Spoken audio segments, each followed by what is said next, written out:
Alright, in this next one we're going to do is take a look at the option for point value based goal. Be sure that if you're following along, you've turned off the use win and losses for the location and the item. And then for this win, what we're going to do is say that if the player receives at least 10 points greater than or equal to, we'll have a instant win. Remember, this is required count is 1, meaning player count, so there's one player that has at least 10 to win. Alright, and then in player, be sure that on the player option, we want to make sure that our goal setting is points counter is being checked, and then you can turn off the is counter item from the last one if you were using that one. And then we'll actually do, let's actually do something different here. We'll use a block, and we'll put a block up in the scene, and let's move it behind so the player jumps in front.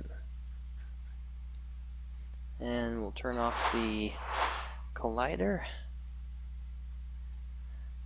and then on trigger, we're going to say that yes, we want to be able to trigger it, and it's going to be by player, it's going to be by the trigger type, and then we'll go ahead and leave it where it's up there.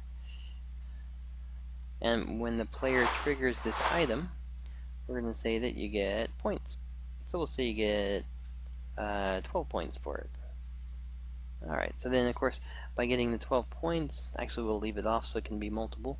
By getting the points, that'll be enough to actually display it there and be able to get the win for it.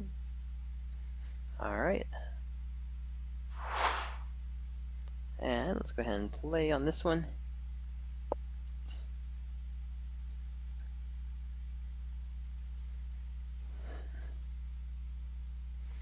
And then when I jump into here, that gives me 12 points, which is, the goal was only to get 10. So you get that one. And then just to reconfirm what it is we're seeing in terms of point value, let's go ahead and place a GUI object inside the scene.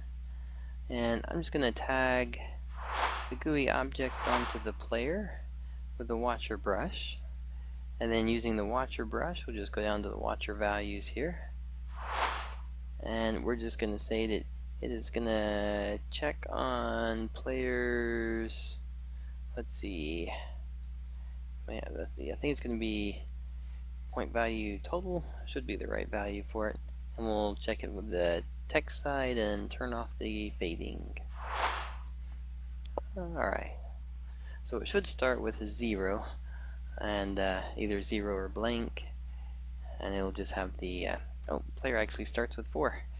I must have already moved that player up with some.